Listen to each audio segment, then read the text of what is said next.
Hi students, now today's topic is marine insurance.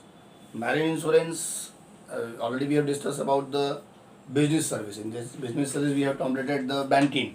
Banking के बाद ये जो मैरिन इंश्योरेंस का है 1 मिनट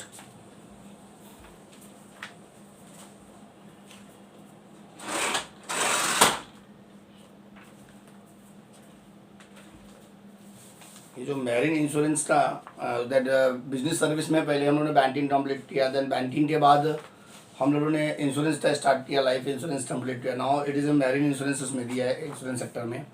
बैंकिंग के बाद जो इंश्योरेंस सेक्टर है, in that marine insurance it gives the protection against the losses cause due to the dangerous of the C.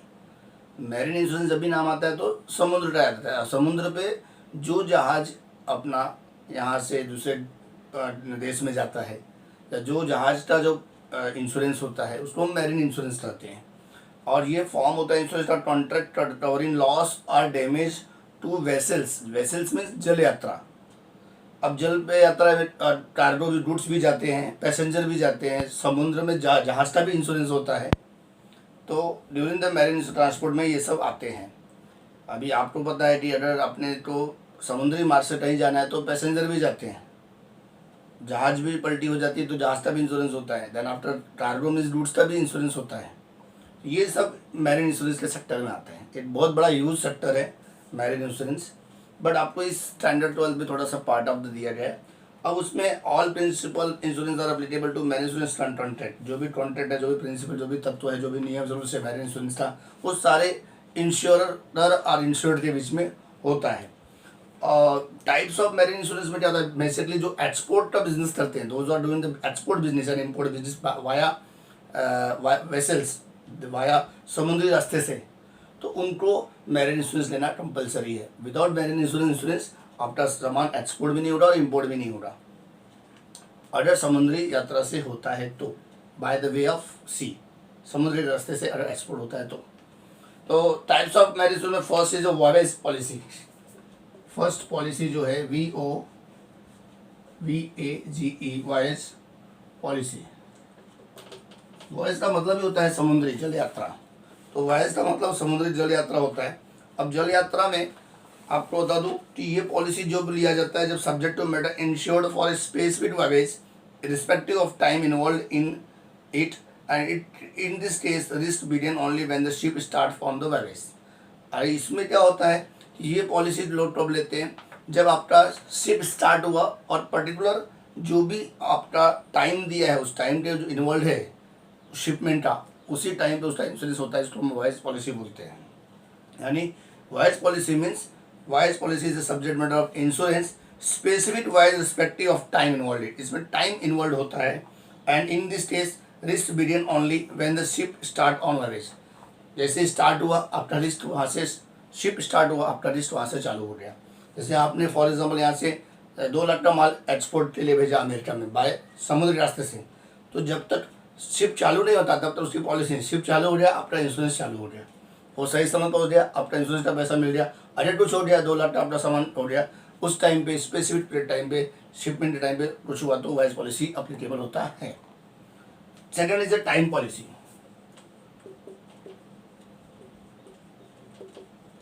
Now, time policy is a subject matter of definite period of time. A time policy cannot be period exceed 1 year. 1 year से ज़्यादा नहीं होता, but it may contain continuous clause भी आता है. The continuous clause का मतलब होता है if the voyage is not completed within a specific time. अगर जो भी हम लोग ने शिपमेंट किया जल यात्रा के लिए, जो भी यहाँ से भेज रहे हैं पैसेंजर जा रहा है और वो स्पेसिफिक टाइम पे कंप्लीट नहीं होता है, the risk will be covered until the voyage is completed. और रिस्क तब तक कवर होता है जब तक कंप्लीट नहीं हो जाता. टाइम पॉलिसी का मतलब होता है कि वो 1 साल से ज़्यादा नहीं मिलता, और 1 साल के अंदर जब तक आप अपने गंतव्य स्थान पे आपका सामान नहीं पहुंच जाता, destination it is not completed till time तक आपका पॉलिसी रहेगा. That is called as a continuous period time also. It is also called a time policy also. Third is a mix policy. अब मिक्स पॉलिसी मीन्स क्या है, ये दोनों का combination, ये और ये, मतलब दैट मीन्स आपका ये वाला पॉलिसी और ये वाला पॉलिसी दोनों को कॉम्बिनेशन कर देंगे तो क्या हो जाएगा, mix policy. Mixed policy in that this policy is a combination of voyage and time policy also. voyage भी रहेगा, जल यात्रा जब आपका शिप स्टार्ट होता है तब से आपका इंश्योरेंस चालू होता है, और कभी कभी कोई मिक्स पॉलिसी लेता है, तो अगर मान लो 2 दिन में सामान जाना चाहिए, 4 दिन हो गया, 5 दिन हो गया, तब भी वो कंटिन्यूस पॉलिसी मान के टाइम पॉलिसी लो लेके मिक्स पॉलिसी में कहा जाता है. It is a combination of that and therefore the risk of the both particular of wise and specific period of time both are it is included. Fourth point is a valued policy. This is all the very easy chapter, आपको ध्यान से देखना है.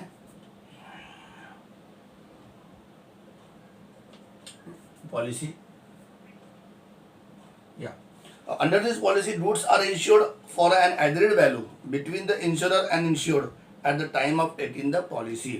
ये policy goods जो insured होता है agreed value होती है बिटवीन इंश्योरर और इंश्योर्ड के बीच में time of taking the policy. जब टाइम आप पॉलिसी लेते हो तो इंश्योरर और इंश्योर्ड के बीच में जो वैल्यू होती है, जो एग्रीड वैल्यू आता है, जैसे मान लो 5 लाख का सामान जा रहा है पर इंश्योर के बीच में 3 लाख का एग्रीड वैल्यू हुआ है, तो अगर कुछ होता है सेटलमेंट का तो आपको 3 लाख का लॉस ही मिलेगा, जो रियल मार्केट वैल्यू रहेगा वो नहीं मिलेगा.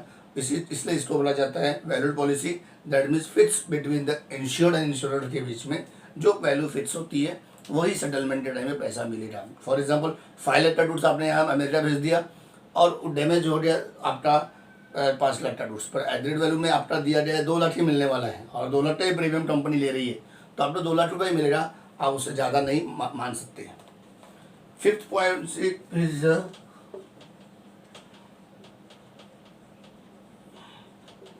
Blanket policy. अब ब्लैंकेट पॉलिसी में क्या है, this policy taken of the maximum limit of required amount of protection of full amount of premium is paid beginning of the policy. This policy describes the nature of goods insured, specific routes, ports and perils of voyage. It covers multiple risks on the one property and it covers the many properties of under the policy. अब blanket policy में क्या होता है कि maximum amount of protection आपका मिलता है. जैसे आपने 5 लाख का सामान भेज दिया तो 5 लाख का सामान आपने भेजा तो आपको फुल अमाउंट ऑफ जो है प्रीमियम देना पड़ेगा और उसका फुल अमाउंट गुड्स का पॉलिसी रहेगा. और कभी इसमें इंश्योर्ड भी होता है, इस पर रूट का भी पॉलिसी होता है, पोर्ट का भी पॉलिसी होता है, अगर वो सामान उतारते समय कुछ डैमेज हो गया तो उसकी पॉलिसी होती है. प्लेस ऑफ वेवेज का होता है, यानी जल यात्रा में इस यहाँ या टॉप इंडिया से महाराष्ट्र मुंबई से जा रहे हैं गुड्स तो यहाँ का भी पॉलिसी होता है और वहाँ के अमेरिका के पोर्ट में जाता है, वहाँ पे गंतव्य स्थान में जहाँ आपने भेजना चाहते हैं वहाँ तक का पॉलिसी पूरा कवर्ड होता है. ब्लैंकेट पॉलिसी में full amount of policy of each and everything on the route also. कभी कोई पॉलिसी में रूट तक भी पॉलिसी होता है, यहाँ से यहाँ तक गया तो उतना ही पॉलिसी ले रहा है, उसके बाद रूट में अगर कुछ होता है तो वो पॉलिसी मेंशन नहीं किया जाता, इसमें रूट पॉलिसी भी दिया गया है. Six is a port risk policy. अब पोर्ट में क्या, बंदरगाह, जहाँ पे आपका सामान बोलते हैं, जैसे स्टेशन गाड़ी आती है, प्लेटफॉर्म आती है, प्लेटफॉर्म है, तो वैसे ही समुद्र का जो होता है पोर्ट होता है. पोर्ट मतलब जहाँ पे मजदा डॉकयार्ड बोलते हैं उसको पोर्ट पॉलिसी बोलते हैं. तो port risk policy cover all types of risk vessels while is enters on the part of the particular period of time. जब तक जहाज पहुंच नहीं जाता और जहाज पोर्ट पे पहुंचने के बाद एक खूटा जैसा आता है, खूटा, और वो खूटे को जब तक लगाते हैं और जहाज को स्टैंड नहीं किया जाता, रखा नहीं जाता बाहर किनारे पे, तब तक उसको हम लोग पोर्ट रिस्क पॉलिसी बोलते हैं. This policy applicable till the departure of the vessel from the port. और ये तभी एप्लीकेबल होता है जब वो डिपार्चर ऑफ द वेसल से समुद्र से जब शुरुआत होती है, जाना रहता है, तब वो पोर्ट रिस्क पॉलिसी को माना जाता है. 7 पॉइंट है कंपोजिट पॉलिसी.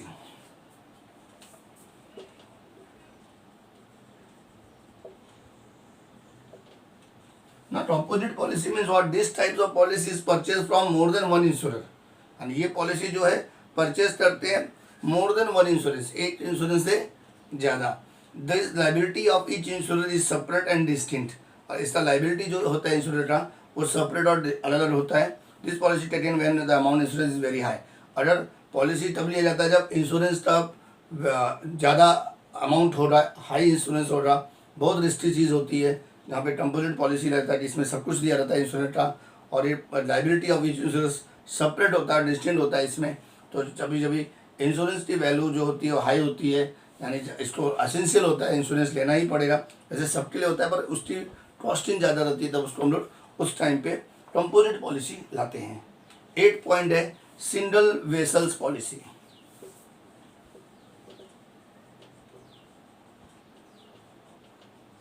और single vessel policy means what, this policy is suitable for small ship owner having only one ship or having one ship in different feet, यानी सिंगल पॉलिसी में student होता है कि आपने मुंबई से शिफ्ट गया तो सिंगल पॉलिसी रहेगा वहाँ तक, रिटर्न का कोई पॉलिसी नहीं रहता। And then only one ship रहता है, हैविंग वन शिप में 80 शिप में का पॉलिसी होता है, डिफरेंट फील्ड में it cover this of one vessels on the insured, यानी वन समुद्री मार्ग वन ट्रिप का ही पॉलिसी होता है। मोस्टली लोग यही पॉलिसी अडॉप्ट करते हैं। 9th है फ्लीट पॉलिसी या blot policy. It fleet policy several thing belonging to one owner are insured under the same policy, यानी सब कुछ एक ही ओनर पे होता है और insurance the same policy. In the blot policy the cargo owner is protect against the damage और loss of cargo in the all modes of transport through which his or her cargo include. Cargo में क्या होता है, जो cargo owner होता है, जो goods का ओनर होता है, वो प्रोटेक्ट करता है डैमेज और लॉस ऑफ कार्गो में जो भी कुछ हुआ, मोड कोई भी मोड्स ऑफ ट्रांसपोर्ट हो, which is her cargo credit covering all the risk, rail, road, sea transport, everything. जब ब्लॉट पॉलिसी की बात आती है तो कभी भी रेड समुद्र से यहाँ से सामान गया, वहाँ का रोड ट्रांसपोर्ट से गया, वहाँ रेलवे ट्रांसपोर्ट से गया, कहीं भी कुछ होता है टिल इंश्योरेंस सब इसमें कवर होता है। यानी blot policy and fleet policy means it is not included in the marine insurance, it is included in the rail insurance also, road insurance also, and sea transport also. So here we have completed all the 9 points. बहुत easy है। आपको types of insurance आया, मैं marine insurance में कुछ आया तो आपको 5-6 पॉइंट लिख के उसको एक्सप्लेन करना है, 4 या 5 मार्क्स के लिए आएगा। एंड देन आपको इसको कंप्लीट करके लिख के इमेजेस भेजने हैं फॉर अटेंडेंस के लिए। नेक्स्ट अपना जो टॉपिक है fire insurance, we will continue the next lecture only. अगर कुछ समझाना हो तो प्लीज़ आप मुझे फ़ोन करो और पूछो। And it is very good, students का फ़ोन आ रहा है और वो पढ़ रहे हैं और बड़ा तकलीफ़ होता है कि जब वो पूछते हैं तो बहुत इजी क्वेश्चन पूछते हैं, तो मतलब उसको मुझे बताने में बहुत अच्छा लगता है। But then also you can call me if it is not understand. Okay, तो now fire insurance will complete 9 points है, बड़े बड़े पॉइंट्स हैं, लेट्स बी फॉर 2 लेक्चर्स। उसके बाद ट्रांसपोर्ट अपना चालू होगा और जैसे ट्रांसपोर्ट अपना ख़त्म होता है, इसमें भी वाटर ट्रांसपोर्ट है, एयर ट्रांसपोर्ट है, फिर वेयर हाउस कम्प्लीट होगा और वेयर हाउस के बाद फिर कम्युनिकेशन आएगा और फिर इसमें पोस्टल सर्विस के बारे में बहुत ही अच्छा चैप्टर से उम्दा चैप्टर है। 20 मार्क्स का वेटेज है, इसलिए तो बहुत ध्यान दो। And wish you all the best. Stay at home और पढ़ाई कीजिए। धन्यवाद।